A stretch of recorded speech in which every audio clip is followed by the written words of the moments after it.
नमस्कार दोस्तों, आपका स्वागत है आपके अपने चैनल स्मार्ट स्टार्ट में। जैसा कि आपको पता ही होगा कि एसबीआई ने कल शाम में क्लर्क की नोटिफिकेशन जारी कर दी है। सूत्रों के मुताबिक एसबीआई अप्रैल के फर्स्ट वीक में ही नोटिफिकेशन रिलीज करने वाला था, लेकिन ऐसा नहीं हुआ। स्टूडेंट्स के मन में ये चिंता सताई जा रही थी कि क्या पिछली बार की तरह कोरोना इस बार फिर उनकी उम्मीदों पर पानी फेर देगा। बहुत सारे स्टूडेंट्स तो ये भी मान चुके थे कि अब 3-4 महीनों तक किसी भी प्रकार की परीक्षा नहीं होगी। लेकिन एसबीआई ने क्लर्क की नोटिफिकेशन जारी कर माहौल को एक बार फिर से खुशनुमा बना दिया। आइए अब एक नज़र डालते हैं एसबीआई क्लर्क की नोटिफिकेशन पर। फॉर्म भरने की प्रक्रिया आज से शुरू है और यह 17 मई तक चलेगी। प्रिलिमिनरी एग्जाम की डेट्स अभी तक घोषित नहीं किए गए हैं, लेकिन ये संभवतः जून 2021 में ले लिए जाएंगे। मेंस के लिए एसबीआई ने 31 जुलाई की डेट तो घोषित की है, लेकिन इस बार महामारी को देखते हुए उसे भी संभावित कर दिया है। पिछले साल के एग्जाम्स पर ध्यान दें तो एसबीआई ने सुनिश्चित डेट पर ही एग्जाम लिया था। आइए देखते हैं किन शैक्षणिक योग्यताओं के आधार पर आप फॉर्म भर सकते हैं। फॉर्म भरने के लिए आपका सरकारी मान्यता प्राप्त संस्थान से ग्रेजुएट होना अनिवार्य है। वो विद्यार्थी जिनके पास इंटीग्रेटेड डिग्री है, वो एक बार आश्वस्त हो जाए कि उनकी डेट ऑफ पासिंग 16 अगस्त 2021 तक या उससे पहले की है।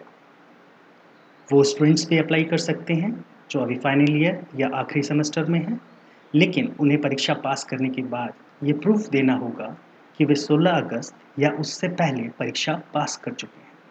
अगर 16 अगस्त तक कोई भी इंस्टीट्यूट वेबसाइट पर अपने रिजल्ट पब्लिश करता है, तो विद्यार्थियों को अपने इंस्टीट्यूट या उसके प्राधिकारी द्वारा ये लिखवाना होगा कि वेबसाइट पर जारी रिजल्ट को डेट ऑफ पासिंग कंसीडर किया जाए। अब नज़र डालते हैं एलिजिबिलिटी क्राइटेरिया पर। एसबीआई क्लर्क को भरने के लिए अधिकतम आयु सीमा है 28 वर्ष और न्यूनतम 20 वर्ष। एज 1 अप्रैल 2021 से कंसीडर किया जाएगा। आवेदक की जन्म तिथि 2 अप्रैल 1993 से पहले और 1 अप्रैल 2001 के बाद की नहीं होनी चाहिए। कुछ कैंडिडेट्स को एज रिलैक्सेशन भी दिया गया है। एससी और एसटी कैंडिडेट्स को 5 इयर्स का रिलैक्सेशन है, यानी उनका जन्म 2 अप्रैल 1988 के पहले का नहीं होना चाहिए। ओबीसी कैंडिडेट्स जो कि नॉन क्रीमी लेयर में आते हैं, उन्हें 3 वर्ष की छूट दी गई है, यानी ओबीसी कैंडिडेट्स की जन्म तिथि 2 अप्रैल 1990 से पूर्व की नहीं होनी चाहिए।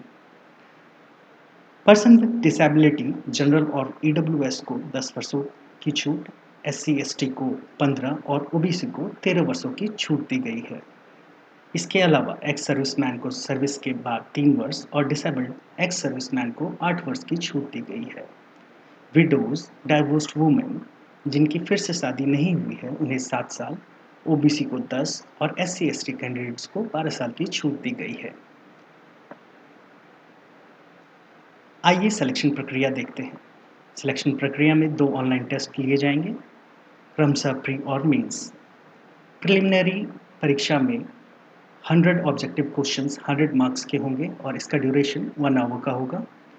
प्रिलिमिनरी परीक्षा 3 सेक्शंस में डिवाइडेड है, इंग्लिश लैंग्वेज, न्यूमेरिकल एबिलिटी और रीजनिंग एबिलिटी।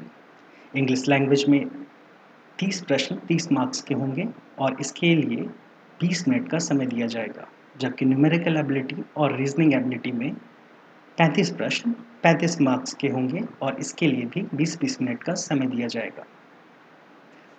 हर गलत उत्तर पर 1/4 अंक काट लिए जाएंगे। आइए मेंस परीक्षा देखते हैं। मेंस परीक्षा में 190 ऑब्जेक्टिव क्वेश्चंस 200 मार्क्स के होंगे और इसका ड्यूरेशन 2 घंटे 40 मिनट का होगा। मेंस परीक्षा 4 सेक्शंस में डिवाइडेड है, general financial awareness, general English, quantitative aptitude और reasoning ability and computer aptitude. General financial awareness में 50 क्वेश्चन 50 मार्क्स के होंगे और इसके लिए 35 मिनट का समय दिया जाएगा। जनरल इंग्लिश में 40 क्वेश्चंस 40 मार्क्स के होंगे और समय सीमा 35 मिनट की होगी। क्वांटिटेटिव एप्टीट्यूड में 50 क्वेश्चंस 50 मार्क्स के होंगे और समय सीमा 45 मिनट की होगी। रीजनिंग में 50 क्वेश्चन 60 मार्क्स के होंगे और इसके लिए 45 मिनट का समय दिया जाएगा। आइए एक नज़र पे स्केल और सैलरी स्लिप पर डालते हैं। एसबीआई क्लर्क का पे स्केल 19,900 रुपये है।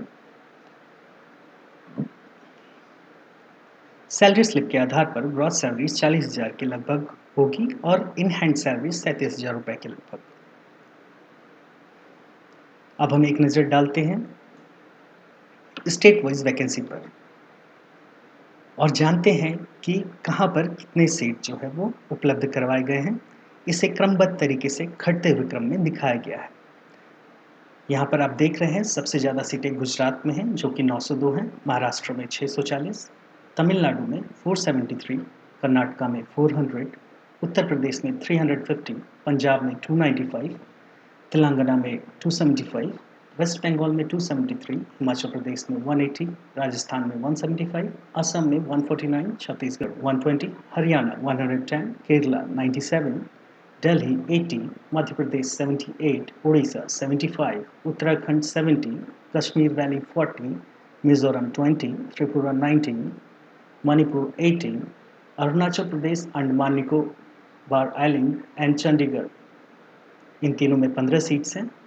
मेघालय 14, लेह और कारगिल वैली में 15 सीट, सिक्किम में 12, जम्मू कश्मीर में 12, दिबांग वैली और तवांग में 10, त्रिपुरा में 10, मोकोकचुंग में 10, नागालैंड में 10, गोवा में 10, लद्दाख में 8, लक्षद्वीप में 3 और पांडिचेरी में 2 सीट उपलब्ध करवाए गए हैं। अब देखते हैं स्टेट वाइज कट ऑफ क्या रहा। पिछले 3 वर्षों का 2020 के कट ऑफ के अनुसार स्टेट को दर्शाया गया है। सबसे ज़्यादा कट ऑफ वाले राज्य को सबसे ऊपर और सबसे कम कट ऑफ वाले स्टेट्स को सबसे नीचे रखा गया है। 2020 में सबसे ज़्यादा कट ऑफ उत्तराखंड का था 78, पंजाब का 77.50, दिल्ली का 76.25, चंडीगढ़ का 76, जम्मू एंड कश्मीर का 74.75, हरियाणा 72.50, उत्तर प्रदेश 71, केरला 69.75, मध्य प्रदेश 68.75, राजस्थान 68.75, ओडिशा 68.75, बिहार 68.75, छत्तीसगढ़ 68.75, झारखंड 68.25, आंध्र प्रदेश 68, वेस्ट बंगाल 67.50, तेलंगाना 66, हिमाचल प्रदेश 66, असम 63, तमिलनाडु 62, त्रिपुरा 59.25, महाराष्ट्र 59.50, कर्नाटका 58.75 एंड गुजरात 56.75। ये थे कुछ आंकड़े जो स्टूडेंट्स की सहूलियत के लिए व्यवस्थित किए गए थे। अगर आपको दी गई जानकारी पसंद आई हो तो इसे लाइक, शेयर और सब्सक्राइब ज़रूर करें। इन्हीं स्मार्ट तरीकों से हमने कुछ वीडियोज़ अपलोड किए हैं जिसे समझना और याद करना बहुत ही आसान है। यूट्यूब पर हमारा चैनल स्मार्ट स्टार्ट सब्सक्राइब करें और पढ़ाई को बिल्कुल आसान बनाएं। एसबीआई क्लर्क की स्पेशल सीरीज़ 1 मई से यूट्यूब पर उपलब्ध हो जाएगी, तो देर न करें, हमारे चैनल पर जाएं और स्मार्ट स्टार्ट को सब्सक्राइब करें।